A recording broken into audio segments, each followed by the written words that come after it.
We're going to defeat this system here. What I need you to do is take your Howling bar, hold it like that, and then you're going to have your partner basically pop it down, okay? Make sense? Just be careful, don't get hurt. And this is your point you want. You need to call for the hit. So every time you want his tool to touch your tool, you say hit, all right? You need to hold on to this, okay?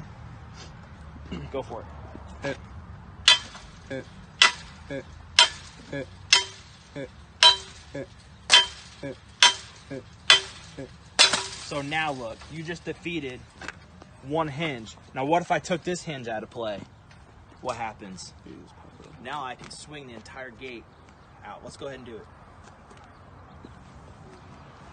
You're gonna do the same thing right there. Hit. Hit. Hit.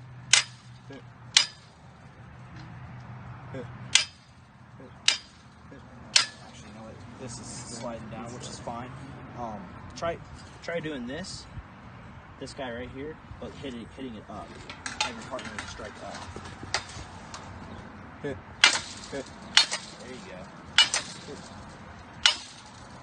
Now roll. Now watch what we can do. Oh look, the fire department's inside. Right? That's just by reading the anatomy of my system that's holding me in play.